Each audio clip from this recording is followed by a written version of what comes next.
What's up, guys? Welcome back to the Lioneye's Watch podcast. Tonight will mostly be about the recently announced development manifesto about the potential removal of a difficulty.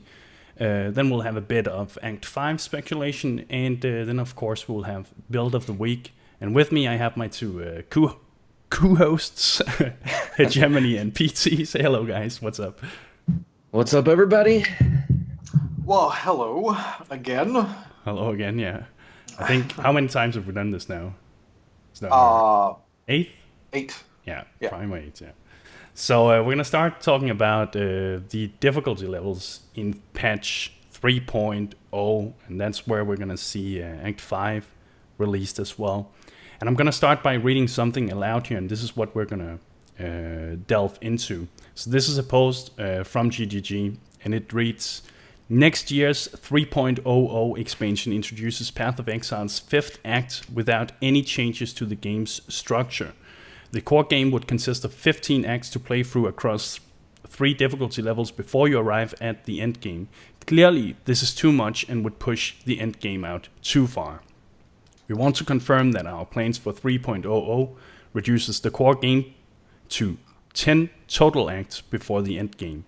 Changes of this nature dramatically alter the levels that maps and other systems start at, so we need Act 5 to keep character progression relatively similar.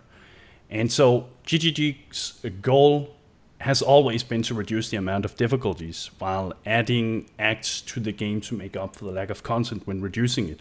It has happened before with Ruthless difficulty way back then, and now it seems to be happening again. So this means a drastic overhaul for monster balance, quest, lab, and bandit rewards. So what's your initial thoughts on this, guys? Hedgie? Well, I really like that he didn't explicitly say that they're removing Cruel. Yeah. In fact, you know, the Reddit response and the response in this thread, everybody's like, "Thank God, fuck Cruel, fuck Cruel." But I think it would be actually hilarious if they kept Cruel and just got rid of Merciless and just kept it for the name. They should just So, have Cruel and everybody remove would be all wrong. other content. Only Cruel. No. Normal and then Cruel. So Well, just that makes more sense if you think about it, because if you're adding one act, push Cruel a little bit further than the removal of Merciless. So I would expect logistically that it's Merciless being removed. Yeah. They didn't say anything. Maybe they're just going to rename it entirely, because Cruel doesn't sound fantastic. It's more that there's been an expectation for Cruel to be removed for such a long time, so this is what people expect to be happening. So what were you thinking about this? But overall, this provides an insane opportunity to go back and fix some of the problems that people have with, you know, the leveling process, make it more flavorful, make it more balanced, and it's also going to change the way people race. And hopefully they can change it up enough so that we kind of have to like relearn it while using, you know, some of the same content. What about you? I was going to say, really, when you talk about the basic of, okay, there's currently 12 acts that you have to go through before mapping, 11, I guess, if you don't want to do Dried Lake at all. We're getting one more, so we're going from 11 before maps or 12 before maps to 10 before maps. That alone doesn't really solve or change anything. It should be the same appropriate amount of time. It's the opportunity for them to fix a lot of the issues that we have while leveling, and if they have to redo and rebalance all of it, or else it would be really awkward. Like that is the opportunity for them to really look at when we get certain skill levels, how strong certain skills are when we get them, the mob tuning. When we got Act 4, the transition of Act 4, the transition of Act 4 in all of the difficulties, or at least normal and cruel, into the Act 1 of the next difficulty was jarring, to say the least. Sure. It would be a little bit unfortunate if we're going to get a similar thing with Act 5. I'm very concerned about that as well. It definitely took away from the enjoyment of actually trying out the new contents. But I'm thinking, like, why even keep 2 difficulties? Why not just have one single difficulty? Won't removing Cruel simply make Merciless feel like or if we say it's cruel they're removing, or just a single difficulty, but won't that simply make the next difficulty feel like how cruel can feel right now?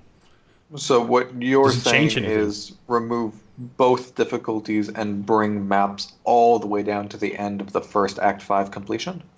That would be one of the options. That, or either make it so that the leveling process would simply take you further into your character's levels. So we would level faster? I don't or we know would if- get I don't want you larger to level zones? faster. I don't want you to level faster. But So the zones would have to be twice the size, essentially. something like that. But what I like the best is would simply to have the maps accessible after you complete the first difficulty. What do you guys think about that? I don't know. That seems pretty fast, but I guess that that appeases a lot of the people that just want to map, and I mean that could be a solution. That'd be a nightmare to balance. Yeah. But I wonder which dev is actually in charge of balancing the leveling process and stuff. But It's interesting. I think it's important that we ask ourselves what would it do to have, or what does it do that we have one more difficulty now? Like, wouldn't it simply be more fun not having that, having to go through it 2 times? What do you guys think? It's too hard to say, for me at least. I think But- that from my point of view, it would increase my enjoyment with the game. I don't see the point of having to go through the same acts over and over. It's what we are already tired of right now, and obviously it's more of an annoyance when there's 3 acts or 3 difficulties. But still, it's the same problem that we're going to have here. And when GGG's intent is to remove all the acts or all the difficulties anyway, I mean, this seems like maybe like a Band-Aid solution. That they'll have to rework again. Yeah. So yeah, if they don't have a very creative system that is going to essentially auto rebalance itself when they have to remove more acts again, sorry, not more acts, more difficulties, Yeah. they are potentially creating work that they have to then rework. Yeah. That being said, I know a lot of people want something similar to what Diablo 3 has, where you could essentially map from level 1 if you've already completed Yes. on any characters the progression. Yeah, bounties. And I think and things like that. This would be an opportunity to create a secondary leveling system. Even if we have 1 act of 5 acts, or 1 of 10, once you've done it so many times, certain people just want to do the maps. But at the same point in time, though it might not be, the most vocal community, there are people who actually enjoy the acts more than they do the mapping. It's just not as large of an audience. I'm happy you bring up Diablo, because that was the next thing I was going to say, and it is somewhat of an unpopular thing to bring up, of course, but Diablo improved tremendously from having that system implemented where you could instead level up using bounties instead of having to go through all the acts, as long as you had completed it on 1 character, I believe. And I don't think I've ever heard a single Diablo player say, oh, I wish we could get back the system where I had to go through all the difficulties over and over. It was even despite the success of Diablo and all that, that was definitely a success when they implemented that. Yeah, but like logistically, all the permanent features that are quest rewards that you get with your character, whether it's a skill point, whether it's a bandit reward, how would you tie that or integrate that into the map system and have it thematic? You could definitely do it easy. It wouldn't be thematic, that's for sure, but you could make a very easy requirement for it. Just once you've triggered a number of maps completed, or when you hit a certain level, they just kind of automate themselves and then just make it so players have to leave they have to still do the labyrinth the normal way. Or you could so it's not problematic. You could make it so that certain maps now held that quest reward, and those maps would have a quest leading to those, and they would have a certain challenge to it to unlock it that way. The only concern that I would have is you could potentially cause players to burn out of maps sooner. Yeah, I think it's important that we get different stages of or different types of the ARP genre, whether it's mapping, whether it's questing. I like that there's a diversity. You know, despite me not really liking the leveling process, I love when you have like 60 plus levels, your build's starting to come together, you're getting keystones, you're starting to see the synergies, and then you have, you know, movement speed, you have quicksilvers. That's what makes the game fun for me when I'm able to move fast. And when I'm slow, when I'm using a 1 link or a 2 link, and you know, casting animations are really slow, attack animations are slow, I don't really enjoy myself. But in the grand scheme of things, I'm thinking, okay, this is actually only going to last for a day, you know, a day or two at most, and then I'm going to be done with it. I understand that as well. In order to have something, to find something enjoyable, you need to have like a dynamic. But the problem is, I feel like with that argument, we're basically saying that it's okay that the leveling system kind of sucks, because then we enjoy the mapping system more, if you know what I mean. Yeah. I think there's a lot to that. You don't necessarily. You're going to everyone will burn themselves out at a certain point because you can just overdo it, and that isn't inherently a problem. However, if you have two separate systems, and this isn't just for leveling, this is also for endgame. You know, let's look at endgame. You have maps. You can take a break from maps to do Uberlab. You can take a break from Uberlab to do Atziri. You can take a break from Atziri to do Uber Atziri. You can take a break from Uber Atziri to do now the Shaper encounters. I'm trying to think if I'm missing something. There's some maybe like divination Council. card farming, but council, that's a bit PvP. short. PvP in theory. In theory. And so you have something to take a break, and you will burn yourself out of something.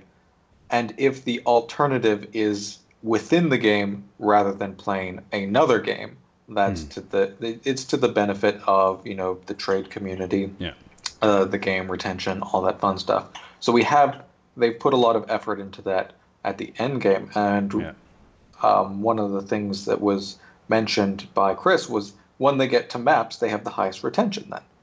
Yeah. And that's like awesome. So clearly there's something wrong before maps, because you don't have the same retention. Sorry, go ahead. One of the things that I really wish was in the labyrinth, especially because like the enchants, normal labyrinth, an example, the enchants are interesting, but you don't farm normal labyrinth enough to ever do anything interesting with the like leveling glove enchants. I was surprised that we couldn't get level scaling with the labyrinth. If I could level through the labyrinth rather than leveling traditionally, that would have made me very happy. Yeah, that's a cool idea. I like that. I'm keen on that, but I know a lot of people would hate that. Well, but the thing is, if you don't have to, right? You have the classic way. It's an option. Yeah. But that's a good idea. It would have to be tuned around it, of course, because by itself the lab is not efficient to level through as an experience adventure. Well, an alternate option doesn't have to be efficient, right? If its only purpose is to be refreshing, that's true. It would still have to be somewhat efficient, though. Oh yeah, it couldn't be shit. Because then there would be no incentive to do it. But one thing maybe to take into consideration as well, when we mentioned Diablo 3, the reason it may work in Diablo 3 that they can use bounties and that system from the beginning is also because there's greater rifts when you reach, or you can start doing the greater rifts optimally when you reach max level. So it unlocks that new type of content. So the problem here is if you have maps available from the get-go, you don't really have new type of content to really delve into. And maybe then that could be solved by having a new type of content at endgame, or a new type of maps, or a new, approach. Well, with that, if you're saying like, okay, so you're essentially starting maps at level 1, but then you're admitting you're going to cause a map burnout. This means you need to create content at the start, which then negates some of your endgame content. So you need to recreate endgame content. So that means you have two systems of content you need to create to solve one problem. Whereas if you could find a leveling system that isn't like maps, that isn't like the current leveling, and that's not necessarily easy to do. That's one solution. That would be my favorite approach as well. I honestly think that allowing you to get into maps once you completed normal difficulty would be where you should start this. So you still have the leveling process, but yeah. Well, what level are you done normal difficulty currently? Like, isn't it 48? That was like 38, 36. Is it 30? Isn't it higher? I think it's like 42. Yeah, I think it's 45. 40 something. It's 40 something. Depending if you're racing or not, obviously. Yeah. If you have one more act and that brought you to, let's say, 50, maybe like 52, that wouldn't be that bad of a mapping start if you think about it. You would actually have reached that part in the game where you normally would start to consider doing maps anyway. In your so it's about 37 to 43. It seems like a 38. Okay, yeah, I said 48. But yeah, if you had a little bit high. Yeah, if you have it, if you have that fifth act, that would then take you to 50 or 55. Are there any points where you guys like cringe or you feel the leveling process is stale, and at other points where it feels really good? Like, do you have any? Act 2 normal. I just want to stab myself in the face every single time. Before you get that increased attack speed or increased cast speed gem, you're just like, oh my god, what is this? The best level is level 18. Then you start What level is it for you, lifting? Or what area of the game? I actually like the early level progression because you get the experience fast. You feel you level up. You progress. But I actually think it is when you get to Cruel. It just feels. It doesn't feel as impactful anymore.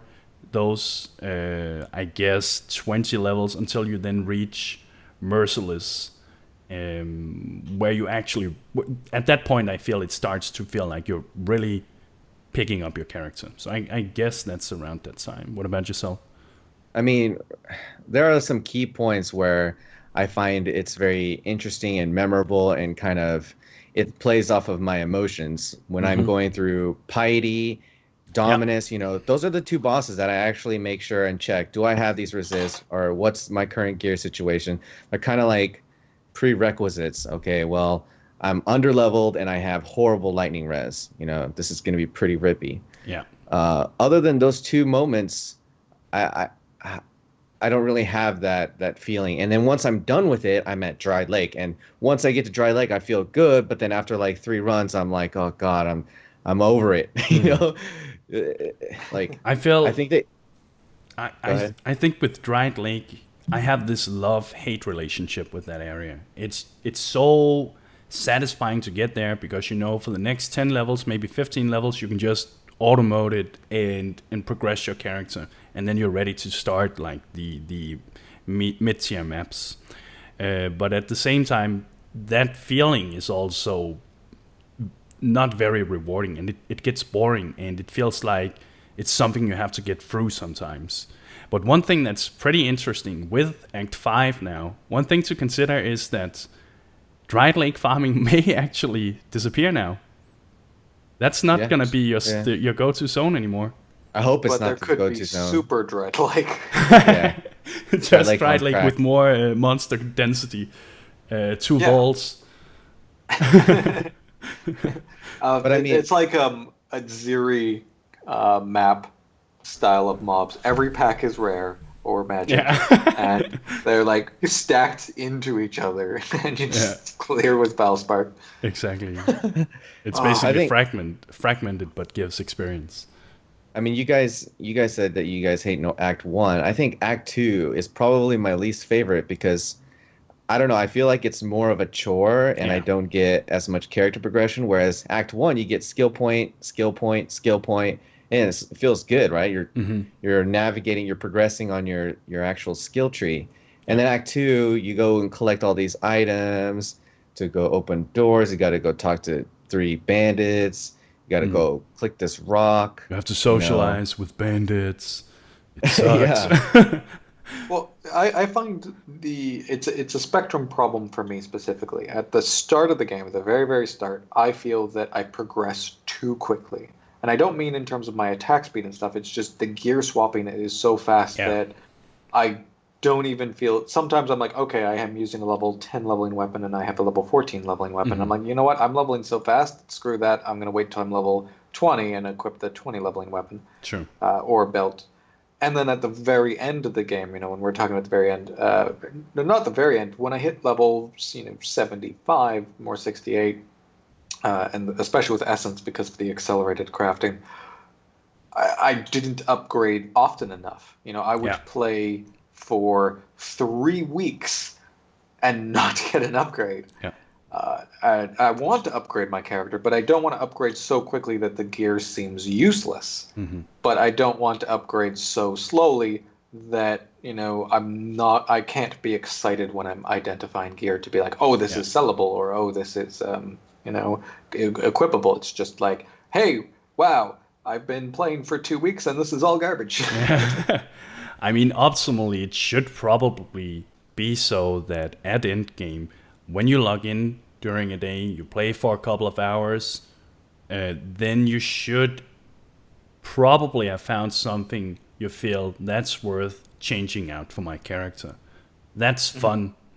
It doesn't have to be a major upgrade or anything like, but just so you feel like you have actually gotten something from your character that day besides just the experience. The problem is also when you reach level 90 plus, I mean, if you only play for 2 or 3 hours that day, you're not going to get a level either. So you can just feel like you've just been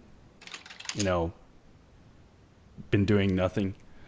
So yeah. How do you guys feel about gear checks? It's being mentioned in chat a lot. People just hate the idea of a gear check while leveling. Personally, I actually like that when I actually have to look at my gear to make sure everything is going to be all right, or if I know if it's going to be sketchy, because it's going to change the way I approach the encounter, how I play. Mm-hmm. I think this is definitely something that we have to compare some of the old PoE content when people would farm ledge. You would farm ledge because you needed the gear. You would farm Fell Shrine. You would tons and tons of docks farming before Piety and before Dominus. Mm-hmm. I think that's a hardcore thing though. Mostly. Yeah, that is a really hardcore mentality because it screws over new players because they don't know that they need to farm Fell Shrine. They're just going through the thing. All right, I'm done with this quest. Let me go to the next zone. Yeah. Oh, I'm getting owned. But also in the sense that if you're playing softcore, you have the tendency to just throw yourself at the console and you can run through it sometimes, right? Whereas in hardcore, you do stop up and think, is it really worth for me to go through this zone now? Will I rip my character doing this? But I miss that. I really, really miss that. While it slowed you down, I loved doing Fell Shrine farming to get my character to a point where I felt now I can safely progress. I feel like right now I'm not corpse running. Even I'm not playing hardcore this league, but it feels like you run through most of it, and it's not too impactful. I kind of feel. In the current state, it's you do the bare minimum to Dried Lake. Yeah. Once you're at Dried Lake, that's like your chill mode, and that's where you get to not think about quests and just catch up in levels. I like the gear checks, and not only is the interesting thing the gear checks to me, it isn't that it's forcing me to stop to grind. It's also making me feel that the bosses are bosses, not rare mobs with extended life pools. Very true. I remember doing public parties, and very often someone would die to Val, or very often someone would die to Dominus, and whatever boss we're doing. And you get to see that when you're doing public groups, because then you want it to be in a public group because you're like, okay, when I'm doing a Val, it's not going to target me, it's going to target all these other people. And that gave me interesting memories. Invasion League doing docks farming and people getting shit on by the invasion bosses. And that was so much fun. But that content of kind of joining with those parties doesn't exist unless there's the need to farm. So it does make, to me, the bosses feel more impactful and then give me a bit more of that sense of community that with the introductions of hideouts and the instant no stop to maps, I've gone all the way down to Soul Self-Found where I don't even trade or anything, so I've lost all of that. I think where Yeah. the only places we really see gear checks right now is for Merciless Cesaro, maybe Cruel as well. We have it for Uber Lab, of course. Then we have Really, for you it do gear Siri. check for the lab? I For don't Uber gear Lab, check for the lab. Oh, Uber Lab. Okay. I I thought you were also talking do. about. I also do for normal lab, but yeah. And then of course at Siri and Uber at Siri, these kinds of things, and now we have the shaper. But it's all end game. That's the thing about it, right? These gear Yeah. checks can be fun to have if you have them early on in the game, so you feel that the progression of your character makes more sense. That's what I miss, and I think like Okay. PT said with Invasion League, the reason Invasion League was so incredibly fun was because it was so rippy, and if you didn't you pass these gear checks, you would die. That's the league To that be fair, ultimately learned me to be careful when playing hardcore. yeah, I mean, to be fair, that's fun for us, but for a lot of people, it's completely unfun. And I liked it when you looked at your fire resist and you really valued the side grade. You kept things in your inventory because you're like, oh, this lightning resist is gonna come in handy later, but I want to have this 4 link right now. It, Well, but these are all Masters things was a that, huge change to that. Yeah. yeah, it would mean that the game would have to pick up its difficulty in the normal part, but it screws over a lot of other players that just don't know. Yeah. So now that we talk about this progression here, how do you guys think they are going to attack this problem about having to distribute skill points, lab points, bandit rewards instead? Like, are they just gonna give us some quests in Act 5 where we then make up for the lack of points? Or what do you guys think? Go for it. You start with that one, Hedgie. As for like uh, ascendancy points, I could see them giving you 3, and then 2 for the Uber Lab. Mm-hmm. You get your final 2 for that. I would like to see more interesting rewards, especially at the end of an act. They Yeah. definitely could afford to, there's some room there, especially with what I think, threshold jewels could, do. They can make your primary skills more interesting, and you can see skills evolve, and you can gain power with your skills. And a lot of skills recently have had some special treatment. I love the things that they're doing with Flame Totem. As it levels up, it gets the extra projectile. Now Static Strike, as it levels up, gets more AoE. Why can't we get this treatment for all skills so that, regardless of whether or not you're actually changing the links, it does gain some visual power, Yeah. some way to feel like your character is evolving. And I think that would keep more people interested, and they would stick around to see how far can I push this power level to. But when they're not seeing this progress, when they're using skills like shrapnel shot, and then they just cringe really hard because they're like, what the hell, why is this content so hard? That's what they give you. So it's kind of like they're setting yourself up for failure. If you're like, well, I leveled up this gem shrapnel shot, it was given to me, and I feel like if I switch to something else, I might be behind in progression, which is actually not the case. The game doesn't tell you, hey, you should probably switch your main skill to something else now because it's better mechanically or numerically, right? Ditch the shrapnel shot, but you look at this shrapnel shot, it's level 6, and then you look at the other arrow, it's level 3 or 4. It's catching up, it's getting some XP on the way, but the game doesn't really communicate that to you. The game does one thing, and I always see it watching newer players try the game. To learn the game requires you to try a whole bunch of things. Right. However, the link setup, the cost of gear, the passive tree style, the ascendance, and the class choice do the exact opposite. They punish you for experimenting. And then, certain things will work with maybe the arbitrary setup that you have. And then you'll try something and it might feel bad even though it's good because it punishes you for trying things out, but you need to try things out to learn what you need to know for your build. Yeah. which ends up being a little bit odd. But then going back to what Lifting asked and was kind of completely avoided with the bandits. I don't mind. Like we've had a lot of power creep. We got passive points in Act 4 or the ascendancies. Had a bunch of that. I don't mind basically just losing 2 ascendancy points. Yes. I just want to lose the ascendancy points, lose the bandit bonus, lose the what else? Like whatever the bonuses are of the one set, and then from there, what we can just do is have it. The ascendants would need a little bit of a rework, obviously, and even then, maybe not because we had 6 before. I mean, I would really like to keep my skill points. It would feel terrible if they take those away, but I completely agree that they could remove the lab points. I actually feel it was more interesting when we only had 6 and then only provide 3 on normal difficulty and then 3 in the next difficulty, right? I don't think that's gonna happen. I don't think it's gonna happen. But yeah, I would like that myself. It felt much more like a strategic choice.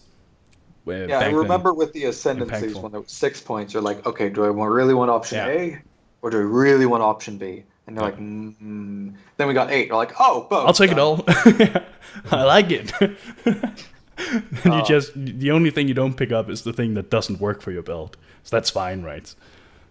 It's like, okay, I'm not gonna pick these up because they suck. But yeah, the A points made too many builds like viable. It actually worth a damn. And taking that away would destroy so many characters. Yeah. I think the way we're going to see some of it, at least for the skill points, we're probably going to see some skill point quest rewards in Act 5. I doubt it's going to be 6 skill points that we're going to lose from Cruel, but we're probably going to see maybe 1 or 2 quests, maybe even 3 quests in Act 5 that gives some kind of skill point. Also because that we like getting our skill points in each act. It makes the act fun to go through. Another way they could do this is to take some of the side quests that right now just are never completed. No one ever attempts them, like the second Fairgraves quest, the Shithouse something, and maybe add skill points to those instead. Take some of the side quests that are never participated in anyway. This would also incentivize people to go to those zones that they have already designed. What do you guys think of that? Yeah, there's a lot of potential there. Definitely the reward. Like, how do you guys feel about permanent reward, like once per character rewards? Yeah, that's what I was kind of like. So the bandits is what we have right now as a reference for. So I guess technically the ascendancy points, because they're both respect, but going to the bandits, right when I saw them, I've played Diablo 2, Diablo 1, and as soon as there was a permanent reward, and I knew it was a permanent reward when I first played, they were not respectable. I was like, fuck. Because I don't know what the optimal choice is. I'm new to the game. I'm like, I know that this is an important choice. Mm-hmm. I don't know how important it is. And I'm just like, oh, no. So I'm always a bit leery unless they're flavorful. Mm-hmm. But at the same time, you were probably, once you learned it, you were probably also looking forward to, on every character you made, to get those static rewards, right? I can say that I've never been excited to do the bandit quests. Really? On a character. Oh man, my favorite. Definitely look forward to getting my power charges or something like that. Me too. That merciless bandits. I'm just like, I can't wait to get that extra charge. But Cruel, not so much. Yeah, I don't feel that way about Cruel or Normal. Normal, that's just only if you're friends with Oak that works. Just check it off the list. It's like something that you just do. It doesn't, I don't know, the feeling is just not the same. But I remember in Diablo 2 getting the permanent stat increases in Act 3. And I remember the permanent resistance increase in Act 5. And of course the skill points. And I always looked forward to those. But I agree, as a new player, having to choose between that is not a daunting. Very pleasant... Yeah, it's daunting. But it really made me look forward to going to those specific places that I otherwise never would have gone to. When you have that mechanic, this like we get, it's 28 respec points at total. Isn't it 18? 18. No, 20. Sorry, it's 24. It's 24 total. Pretty sure. It was 18 until they added the new stuff. That makes sense because you're going to make mistakes, so you get some free to help mitigate the cost, and it's not enough for new players. But you know what? It's to aid your paying. Yeah. I always felt that same thing with the bandit respec points. There should be an option, a free option to respec once. So let's say the first time you go into maps, if there's any permanent style choice, you should you go into the merciless difficulty now, which won't potentially exist, and it says, hey, now that you know more, do you want to switch your bandits? If you say no, you'll have to pay the option, and then at that point in time, you can then say, this is how you respec your bandits, because a lot of people. Yeah, they added in the recipe to switch the bandits, but where does it tell you in the game? You have to know that that's possible or ask somebody. And it's pretty expensive.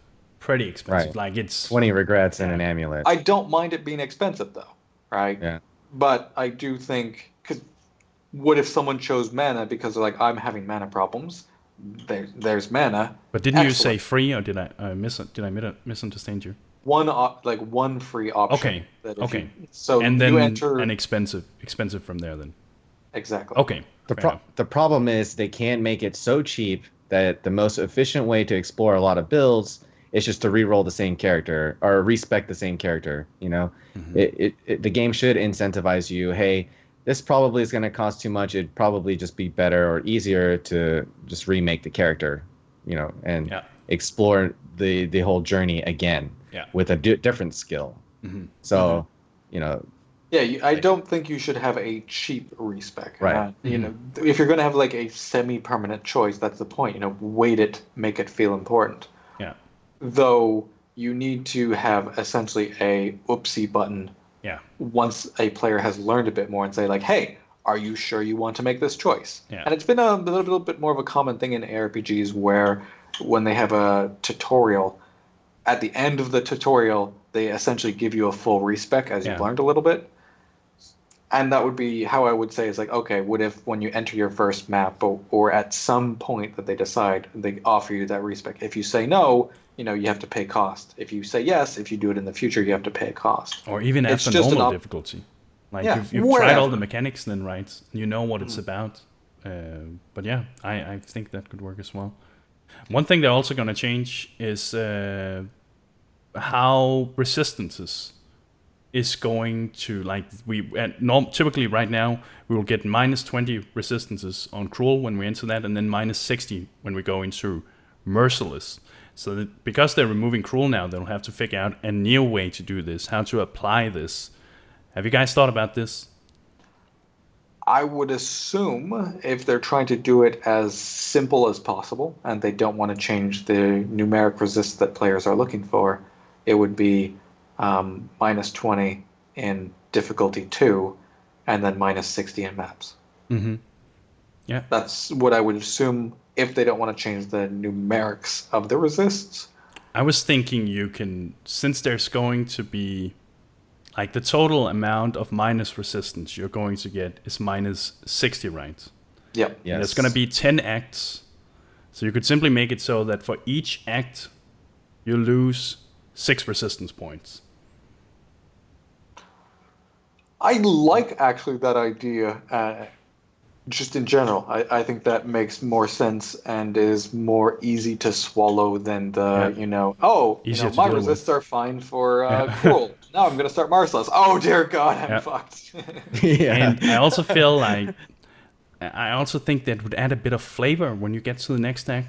Like if there was even like a message similar to like in Diablo 2 when another player entered the instance, it would say something like the minions of hell have grown stronger or something like that. If you then were to enter the next act, it should come up with a message indicating that, things check have your gotten, resists again. check your fucking resists. But I can agree with that. The fact that there's no indicator when you switch difficulties that your resists have been modified is weird. Yeah. It's amazing how something just as simple as the monsters have grown stronger, makes you take caution and be like, okay, what the fuck just happened? Yeah. It's and it's very flavorful. But one thing that I wanted to mention is, how do you guys feel about a possible reward, like a one-time only per character at the end of your difficulty? Like, let's just say you finish normal, then an NPC imbues one of your current pieces of gear with a 4-link. Yeah, after normal.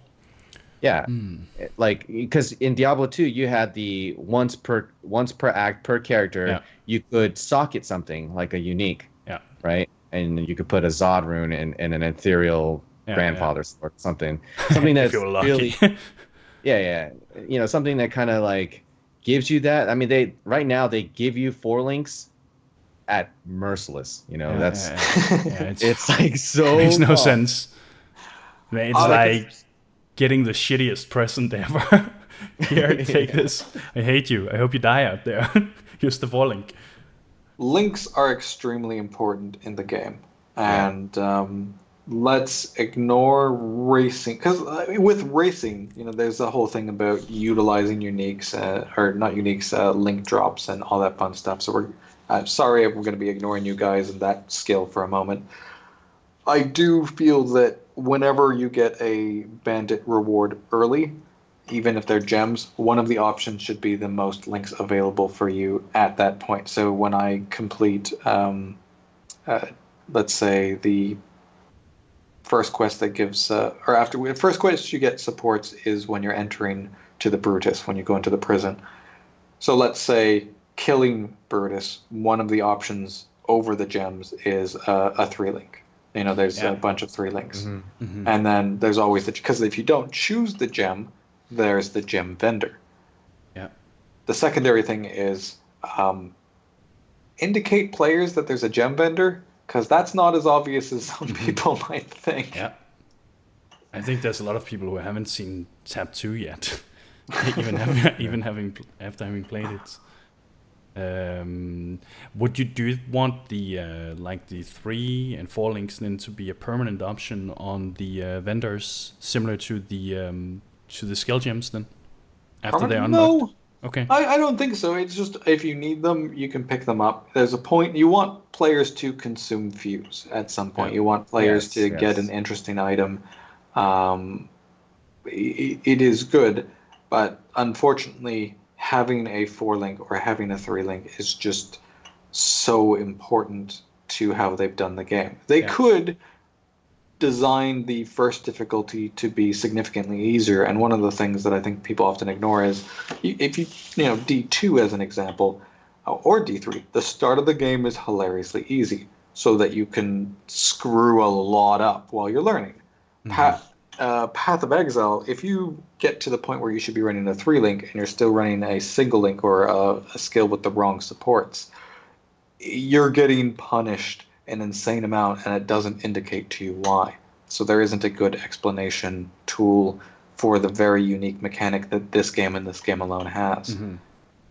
Right. I mean, like, on that same note, a new player could like find a rare wand, right? And then down the road he's offered a 3-link wand, guaranteed 3-link, which would be more valuable to the new player, but he doesn't know that. So kind of goes with the whole forging idea. They're like, oh well, I have this rare wand and this guy will forge my weapon into a 3-link. So he's gaining that power. I mean, he could be given power, but he doesn't know what to do with it, right? It's just it's a daunting process. You want to somehow teach players that, But we essentially do have a forging thing, which is the Varici bench. Should the benches be unlocked a little bit sooner then? What if you could, by the time you're doing Mervale, have Varici unlocked with a bench? You could simply make it like Nabali right now, where you are guaranteed to find one of the masters in one zone to get that first mission up and going to unlock it. I don't know. I don't know about you, but I don't know. It takes a long time to find one fusing, especially when you're leveling up. You won't see it. Like, you be happy to see a fusing by the end of Act 2 normal. I mean, Well, Act 2, you can do the trade up with the vendor. Yeah. With alterations, but even then you're not going to have a lot of currency your first way. I definitely do see a legitimate value in the tool to reforge, but I would love to, if they were to do the reforging mechanic, I would like to see it to have more depth than just this crutch to solve some leveling issues. Because at the same point in time, you could have players who are new, and I did it when I first played D2. I reforged the fuck out of the wrong item. Yeah, me too. I'm just like, what's this? Click. Yeah. Huh. Exactly. That didn't do much. yeah, I mean, I guess it could be abused if you found like some corrupted item, get a good corruption on like a wand or a dagger, and then use that to link it, and then boom, you have like a really early corrupted 3-link. Yeah. I think That'd be interesting. Regardless of what we're talking about as a system, we know how important the 3 and the 4 link are when they become available. And it's very, very important for players to understand this. Maybe it could even be like a really shitty 4-linked white sockets that you can somehow always get access to, like some weird thing. Then you like make them terrible so that you wouldn't want to use them, but you then could always have them. Even if it's like a minus max resist, minus movement speed, 4-link white item that, Bestel, like fucking, drunk, retarded boobs of Bestel. It's a 4-linked white sockets, minus 15% movement speed, minus 5% max resists.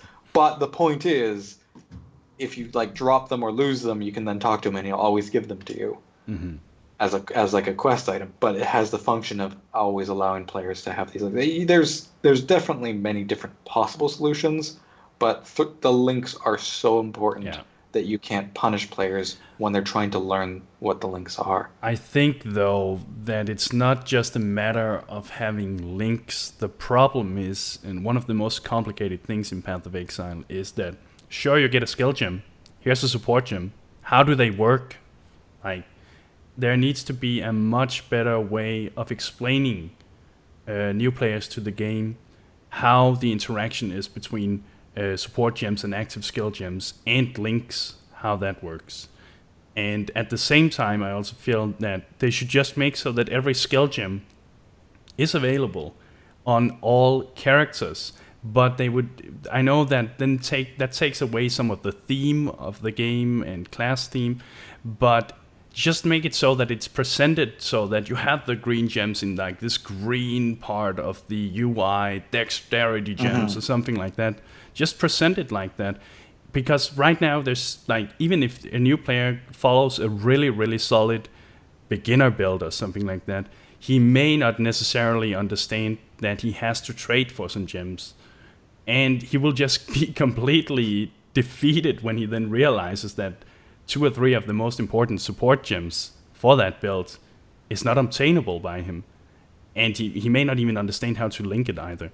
So I really feel like one of the most important things they can do is to really, really tutorial the shit out of skill gems, links, and supports. How would you do a tutorial that, like, so one of the things we want while we're leveling is to get through leveling a bit sooner, a bit smoother. That's why we don't like Cruel, or the people who dislike Cruel, it's content that they don't want to do and they're forced to do. Yeah. Cruel, in theory, is supposed to be a further tutorial to make sure, yes, the mobs are a little bit more punishing. Yeah. Yes, so you get a little bit more understanding of the game as you prep yourself to endgame. I don't think it achieves that properly. Mm-mm. So this is a system where Cruel is, in theory, supposed to be a continuation of the tutorial, where I don't feel it achieves that tutorial, and then it irritates people who already know. So how do you create this tutorial system without annoying existing player bases? I mean, I don't think the tutorial system has to be anything super advanced or take copious amounts of development time. They've already begun to have these tips and UI things that pops up at certain points in the game. I think it's just a matter of building on top of that, having them explain it better step for step, as the player levels throughout the current content of the game. It could be done so much more in depth without necessarily completely overwhelming the player. But yeah, I mean, they have done a few things where you could opt out of tooltips and things like that. But yeah, I mean, it's obvious they could do a lot more, and it's probably a good time to start, with the drop of one act or the one difficulty, and then just trying to streamline it. Yeah, there's definitely a lot of room for that. I would hope that they get rid of the skills that if a new player tries it, they would cry. Yeah. Let's like zombies. If you're like playing the game, I like zombies. Oh wow, fucking I'm playing a witch. It mentioned zombies. I go to Lioneye's, zombies. I go out. Yeah. I play Diablo 3.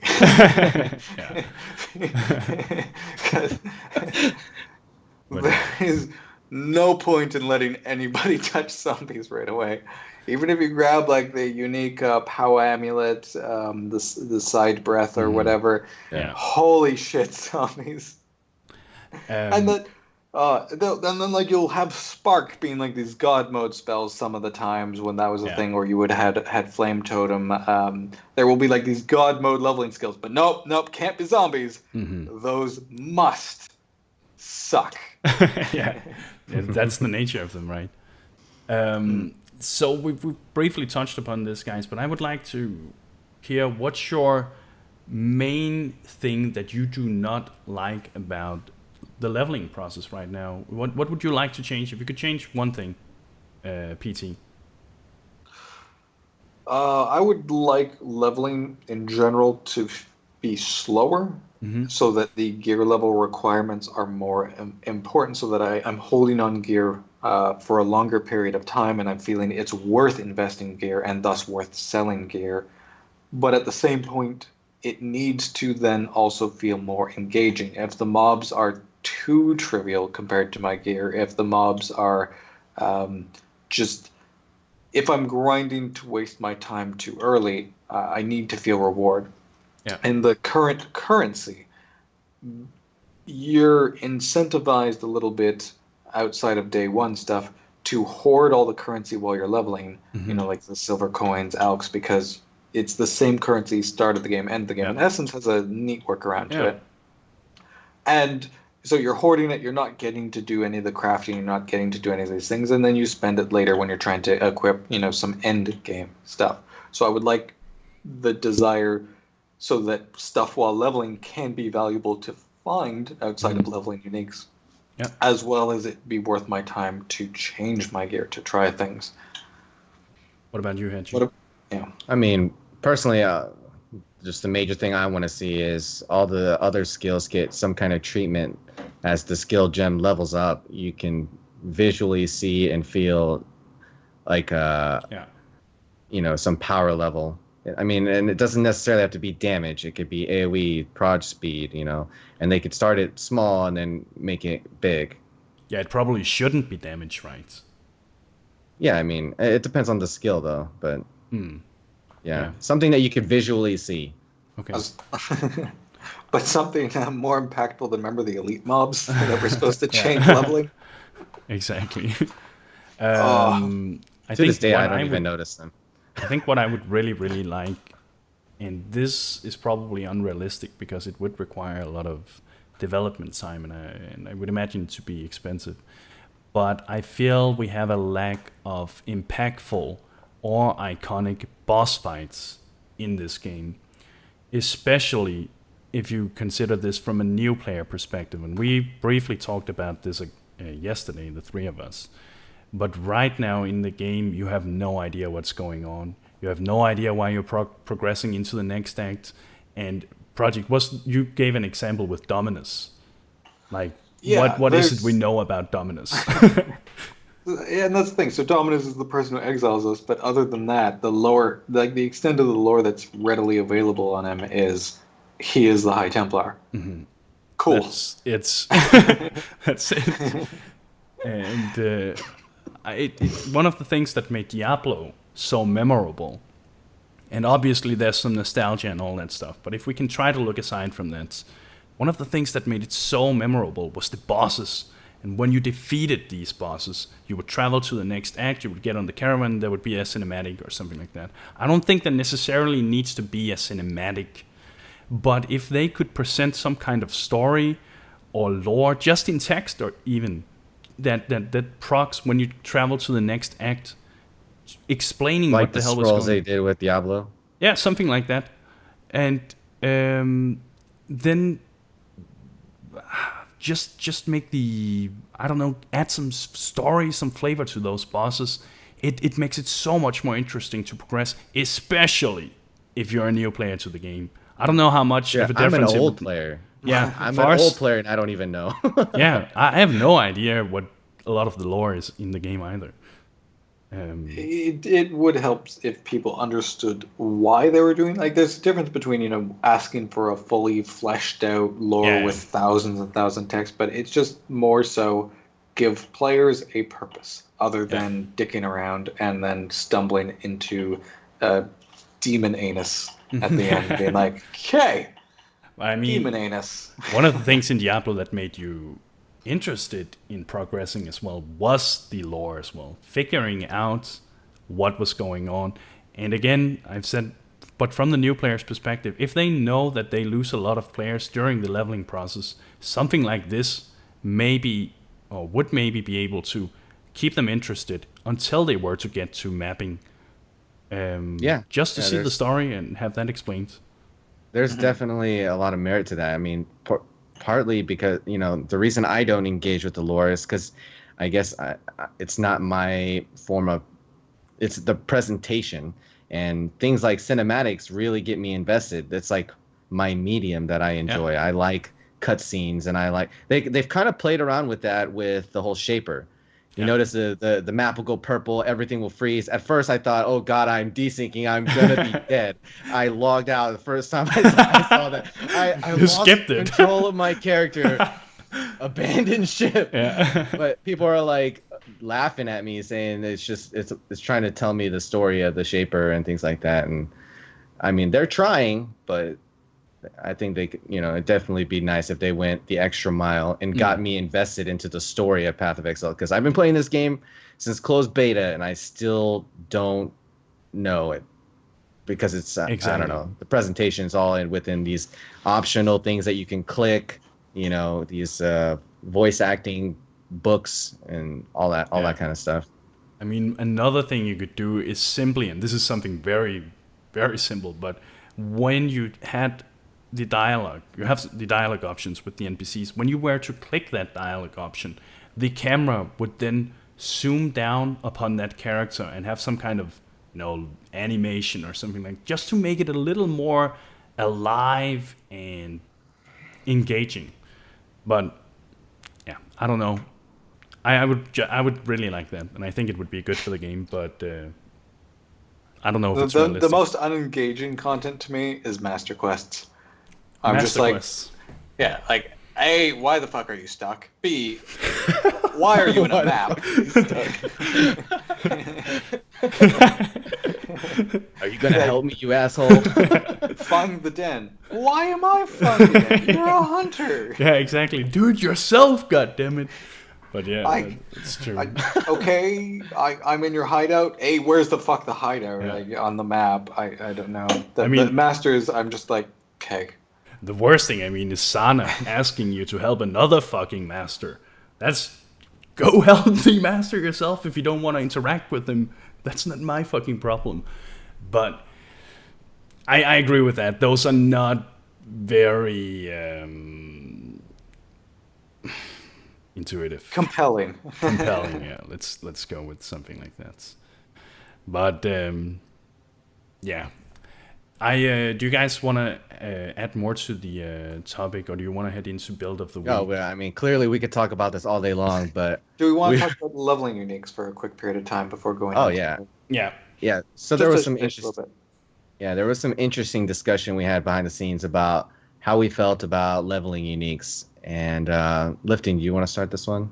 Yeah, sure. Right now, I have the issue with leveling uniques that they are so tempting to use because they get me through the game faster, so I get to the point where I feel the game really starts and where it's fun. So I can equip a few leveling uniques, and I can pretty much just face roll through the content. I don't even have to spend skill points if I don't want to. That is too powerful to me. It's nice that it gets me to that point, but it's too powerful and it completely trivializes the content, leaving or making it feel unsatisfactory. And then you can of course say, then why the fuck do you just use those leveling items? But again, that is because it's not that fun to level. I just want to have it over with. How do you guys feel about that? Are you saying that Lifesprig, Goldrim, Tabula Rasa, Wanderlust can't bring me to maps on every single caster? I'm saying that it can do that exactly. I mean, you're saying you feel like the decision was made for you, and even though you prefer to level with rares and things that you find and lots of crafted stuff, I feel that it'd be stupid to not to level with uniques, right? Exactly. Yeah, I mean, but that's kind of the reward with the replayability. The next time you go through, if you have these tools, if you have accessible currency, it doesn't seem like all your work was done in vain. Now that you've set these aside, you've increased your accessibility and your ability to, speed run, essentially, and I think that's okay overall as a design. And it does definitely, for some players like me and you, it alleviates the leveling process that we dread, that just so we can get back into maps, get on with our next project and to see it, to fruition without hating ourselves. It's like a band-aid, especially in hardcore, when your character, if it dies, you have to start all over. I think one of the huge issues that isn't talked about is like, okay, are you ever going to sell a leveling helm? Are you ever going to craft a leveling helm? No, because Goldrim exists. It is never going to be worth it. I could understand if Goldrim is like this, maybe it's a strong thing that lasts for maybe even 10 levels, maybe even 15 levels. And Lifesprig, leveling wands. You can even find some insane like hybrid spell damage plus like socketed level wand, but nobody even cares because it's just grab Lifesprig and go to maps. Exactly. It trivializes the rest of the game, and it ties into what I was talking about at the start. Is I don't switch my gear enough. I don't need to. If I'm leveling a melee, it's just like, okay, I have a unique at level 14, I have a unique at level 20, I have a unique at level 28, I have a unique at level 36, I have a unique, and then I just go 1, 2, 3, 4, 5, and then like even some really like Moroi Urkai is only level requirement like 56 or something. 58. No, 57 actually. Yeah, and then you have like Rigwald's Charge, which is a two-handed sword, 44, and that brings you right there. And so I'm just playing leapfrog the uniques.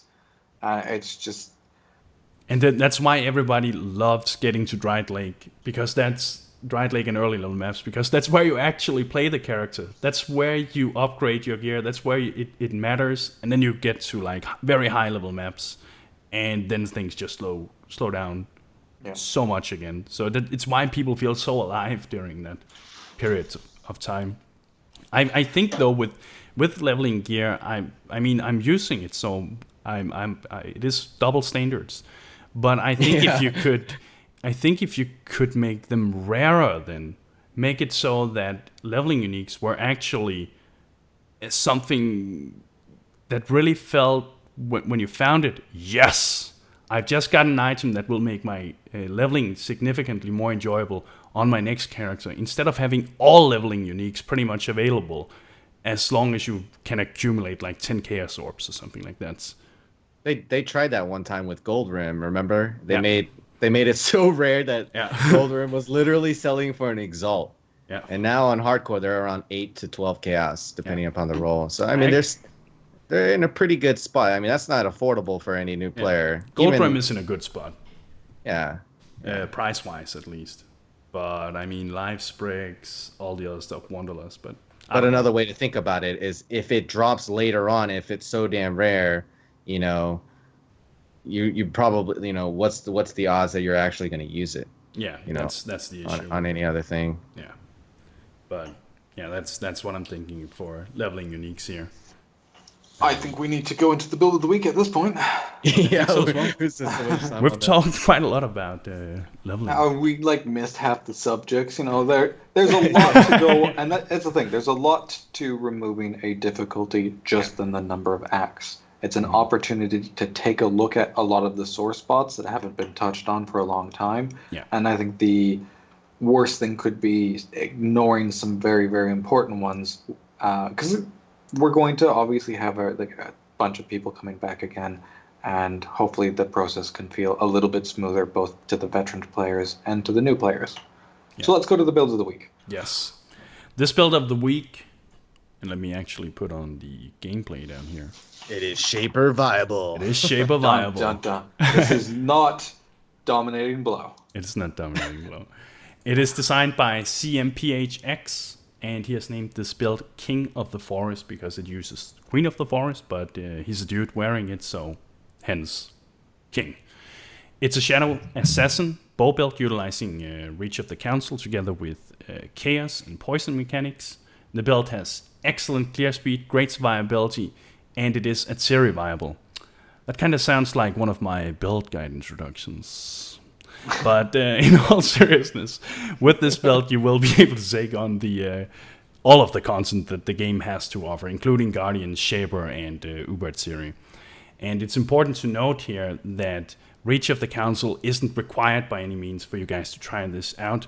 You can use a Lioneye's Glare, which are pretty cheap, or the Death's Opus Bow, which is actually not as strong, but close to rivaling the Reach in this case, at least if we believe what CMPX said. So you could do it even worse. He did it with a crude bow. Yeah, you can do it with the crude bow, exactly. But the reason we've chosen this guide here is it was submitted to us, and thank you for that, is because it's very well constructed. The build is very powerful, and the guide is easy to read and follow. And yeah, as you can see, the gameplay down here in the corner is CM doing Shaper, and he killed Shaper in 6 minutes, deathless. So very powerful. So Hedgie, will you take it from here? Yeah, I mean, one way to get your build nerfed is to show proof that you can do all the hardest content in the game with a crude bow. So yeah, there's definitely that. But one of my favorite things about this character and how he itemized it is that his jewelry pieces, he took the time and effort to look for very specific rings and amulets that had open prefixes so that he could add the added chaos mastercraft from Elrond 7, Elrond level 7. He allows you to craft flat added chaos, and that's like one of the underlooked or overlooked properties that you can do. It's kind of expensive. It's 13 chaos, but it's well worth it, especially in a build like this. Yeah. And things like this can carry it so hard that you could use something like a crude bow and kill Shaper. A couple of other interactions is that, hold on, let me pull up my things. I liked how he used the belt for Fizz Reflect maps. It's called, what is that thing called? It's Died in Dawn. Yeah, Died in Dawn means that, it makes it so that your character does no physical damage. So you could run Vuln and Fizz Reflect and have no problems. And at the same time, he does a gem swap for Ellie Reflect. Instead of using Lightning Arrow, which he uses for AoE clearing, he swaps to Tornado Shot. So it's things like this where map mods with a very versatile standard build that utilizes multiple projectiles that make this build really stand out. He's using all the tools given to him to accommodate all different kinds of map mods, and that's what I found really interesting about his guide. He gives you alternatives so that you don't get screwed, or you don't feel like your character is worthless or can't run the map. Yeah. And I'm actually curious to see if he's tested this build out with Sliver Tongue. I'd imagine it'd be pretty damn cool with that.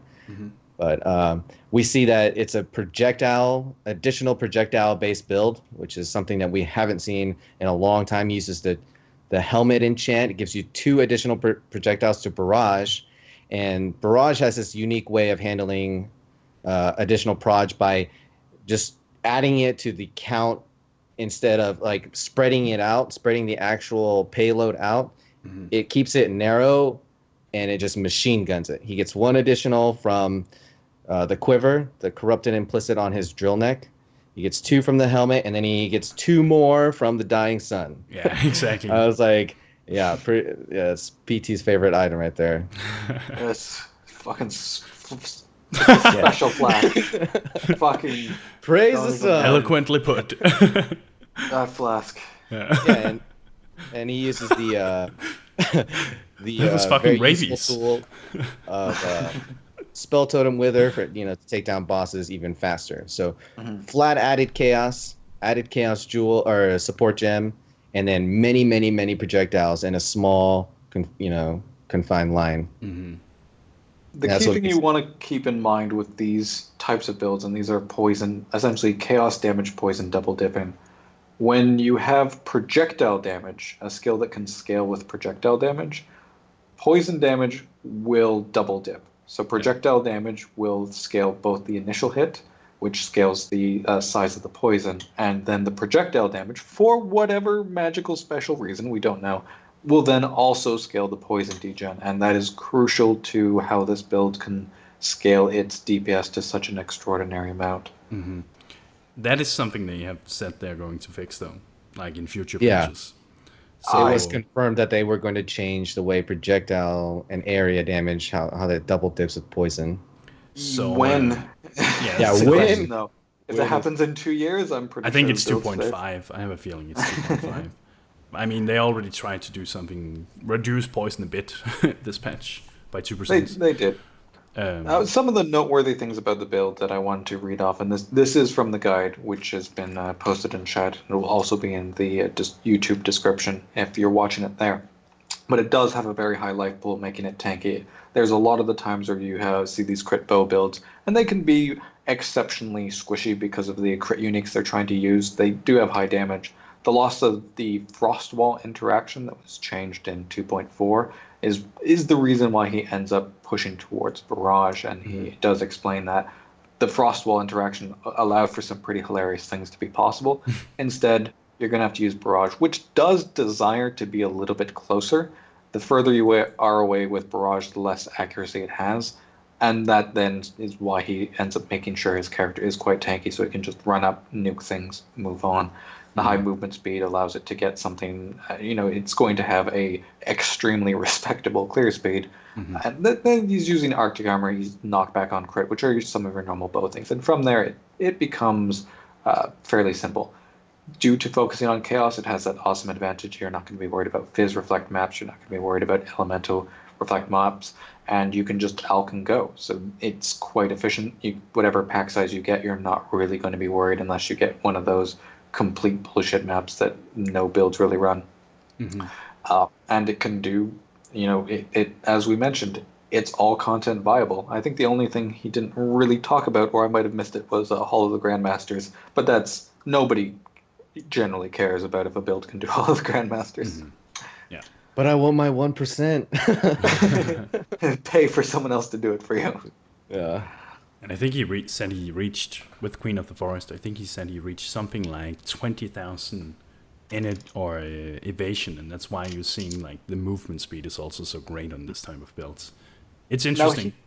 And he is using a Reach of Counsel in the high end to get some of the exceptional DPS, but one of the things he did note is if you don't have access to the Reach because of its cost, you can use a Lioneye's Glare Bow, which is going to cost you 1 chaos, and it'll carry you 2 tier 11 maps. And once you're at that point, you can just farm tier 11, make sure you're generating the currency to work towards the Reach of the Council, and just an exceptional Fizz Bow.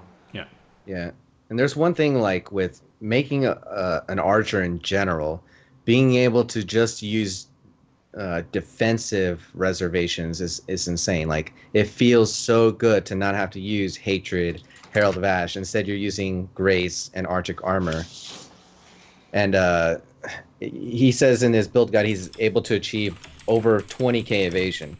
And that's like, you got that combined with acrobatics and Arctic Armor. It feels good. You do insane damage, and your auras are for defense. So it definitely hit it on the spot. one thing to note is that snake bites, it allows you to poison globally, but requires you to be at maximum frenzy charges. So as a contingency, he uses frenzy on a single target with faster attacks. So if he doesn't have max frenzy charges, he can get it. He also has blood rage, which I'm not sure when he uses. He uses it sometimes, but very, very powerful build, and so it's a little expensive. The last time I looked at Reach, it was around 220 chaos on hardcore, and on softcore it was like 6 exalts. But you can start with that Lioneye. Right, you can use Lioneye, and if you really want to do it, you can do a crude bow. If you really want to go super budget. He's proved you can do it. So, guys, that's the build we want to present. Make sure to try it out now, because there's a good chance that's going to get nerfed. If you want to try out shape, or if you want to do all that stuff, this is the build that can do it. Check out also, the guide. if you want your build to be showcased on the Build of the Week for the Lioneye Watch podcast, send a message to me either on Twitch or Reddit, and it'll be thrown onto the master sheet. Can't make any promises. The only requirement is that there's video content of it and there's a forum guide. Yeah. So we're going to present our straw poll of the week now, guys, and we would like you to participate in this. Let me see if I can pull it up here. Yes. Should Act 5 be themed around an already existing lore, so things like Wall, Masters, Beyond, Labyrinth? Or do you feel like it should be a completely new type of lore? What would you like to see it being based around? Go to the straw poll. It has been linked in chat now. And there we go. How did you guys vote? I voted for the first one, actually. I think it should be themed around an already existing lore. I would like to see them built on top of that. I agreed with that one. I voted for an existing lore. It gives them an opportunity as an excuse to rework some of the existing mechanics while adding more to it and fleshing it out. Yeah. So that's what I felt I would like to see, especially getting more with the Val or getting more around the Masters of the Beyond, as the examples say. Exactly. What about you, Hedgie? Yesterday I said I wanted something completely new, but now that I think about it, I mean I really like character development, and I want these villains to evolve, and I want to know more about them, and I don't know. I feel like new content might just be slapped together and be like, this guy exists out of thin air, and I don't really want that. So. Mm-hmm. I mean, I like Piety. I know PT doesn't particularly like Piety, but I like how she's with you throughout the story, and she changes forms and she does different things. Outside of that, what else is there really that's used and developed? Yeah. Corruption of the Vol. Chris did mention at some point it would come back to the game, something that would be corrupted, but. Mm-hmm. Maybe that there's potential there. Maybe that'll be when we see more Vol skills, and I'll be happy then. So more of the good stuff rather than just new stuff. As long as they don't keep resurrecting Piety like they did. What was it, Kalthazad or the demon in World of Warcraft? And it's just kind of what was the demon that converted Arthas? That was the Dreadlord. Yeah, sorry, the Dreadlord, not the demon. That just keeps coming back, and it's like, and the joke was like, how often would he appear? I think it starts with an M. Oh well, he was a good guy. I liked him. So, PT, you also want to talk about an upcoming events, and while we do that, we're going to show off the hideout of the week that has been. Jelliot's hideout that's going to be showcased in the background while we go over an event that we'll be doing. If you want your hideout to be submitted for the hideout of the week, so same thing as build of the week, send me a message, Twitch or Reddit, however you can get a hold of me. We put it on. This one, it's a little bit of when we can get around to record it, how that works. What we were going to be doing though, and just brace yourself for the hate already. Me, Lifting, and Hedgie are going to try a fairly casual PvP thing that we'll be throwing together on Wednesday. So relative to the current time, it's going to be, let's see, 8, 9, 5 hours earlier than what it is now. We're going to do just a Sarn Arena in the softcore Essence League, just because of the population. We're going to be using default characters only, which is the premade 28, so nobody has to spend any time, and that's what it is. It's going to be 4 p.m. my time, which is 5 p.m.'s lifting, and 10 a.m. hedges. We'll make sure we have that. Now, we're going to put some of our own currency and what we have access to into a prize. It's going to be a very casual prize because it's not a tournament format. We're just trying to engage people. So it's not competitive. Yeah. It's not competitive. We just want to organize this, see how people feel, and then from there, we may organize with some feedback something that we'll be able to take some of that prize. Which also means if you want to contribute to encourage this and put some stuff into the prize, which is going to be arbitrarily handed out for this one, half of it will be kept to then create a larger prize for a later event. And it'll be held in a safe, magically streamer protected whatever. We'll probably keep like 57 chaos orbs for future six-link lottery or something like that. Yeah. So you give us like 10 fuse and you might get 57 chaos. Sounds fair to me. Seems perfectly reasonable. All right. So if you do want more information about that, harass Hedgie, Lifting, or myself, and it's just going to be the premades, which you have to put no time into, just fun, whacking around. It'll probably just be for about maybe between an hour and an hour and a half, I expect. Mm-hmm. Yeah, nothing more than that. As PT says, it's going to be super casual. It's just going to be good times, fun and all, and then we will try to build on this depending on the feedback that we're getting. So don't expect anything that's super organized or any highly competitive and fair rewards. It's just going to be a fun and all, and we're going to try that. We'll see if you guys like it. If not, then the three of us probably had fun. But yeah. And we also have a prediction, PT. So going into the predictions at this point, we're going to have a laser beam. There's 2 other channel skills, and the prediction this week is what element do we think the laser beam is going to be? Not the other channel skills.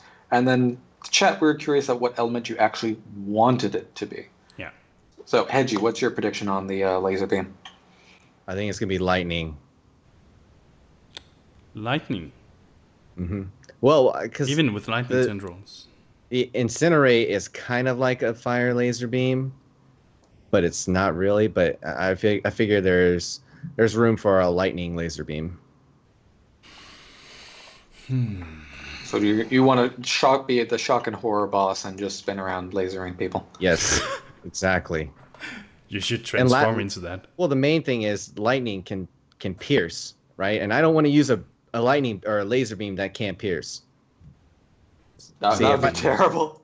I was thinking of there's a Ray of Frost, right? And that doesn't pierce. That instead you can get it to chain. You can get it to chain, yeah. Onto 2 of them. Well, then it'd be like chain lightning, I guess. I don't know. But I want it to be lightning. Arc. yeah, that's arc. Lifting, what's your guess? I am gonna go with I'm gonna go with chaos. That's a safe with the degen. Yes, it has the degen. It has the theme. I think it could be chaos. We don't have that many specific chaos skills in the game either. The only thing I feel that talks against it is that they kind of want to be a little careful with chaos at the moment. It's finally gotten to a place where they feel maybe it's controllable, and I don't know. Some kind of chaos degen applying poison for some reason. Like, what is this? Exactly. What about yourself? I'm gonna go. This is slightly cheated, but I think it's gonna be a hybrid. I'm not gonna say which type of hybrid, and I think that's valid for this prediction. So you're gonna break the rules and not give an answer? Is that what you're doing? You called me out last time. The hybrid spectrum it's fucked, but I don't think it's going to be a single element, right? I think it's going to be a hybrid of 2. You got to give us the two. It's got to be No. what, physical and cold, physical. No, and, no, I don't have to give the two. It's not going to be mono, is my guess. This It's is not going to be a rigged. mono element. This is straight up rigged. This is fucking rigged. Yeah. No, yours was a conditional guess, and I called you out last time because you're like, oh, it would be this if this happened, but this if this happened, but this if this happened. No, I'm saying it's not mono element, Fair enough. which is fine. Fair enough. I guess we'll have to 10 go out of with 10 that. rigged. All right. All right, guys. That's unless you guys have anything you would like to add near the end here before we end. I'm pretty good at this point. I don't think there was anything. Just remember, if you want any of your stuff submitted, send me a message somehow. If you want to join the PvP, harass any of us to get us the information. And yeah, that's all I have to say. Edgy. No, you guys know where to find me, twitch.tv/Hegemony TV. And I have an extensive YouTube channel dedicated to PoE. It's youtube.com/Hegemony PoE. Yes. And this podcast will be uploaded there shortly. Yes. You kind of ruined my outro now, man. I had to say that. So I'll have to. Okay. So yeah, that's it for tonight's show, guys. Thank you very much for tuning in. We hope you enjoyed it. And if you want to see it again next week, live, click the follow button for this stream here. Make sure to check the other guys' streams as well. And as Hedgie just ruined for me, you can find it on his YouTube as well. If you want that. nerd? All right. Take care. I'm going to send you guys over to PT now. Have a wonderful night.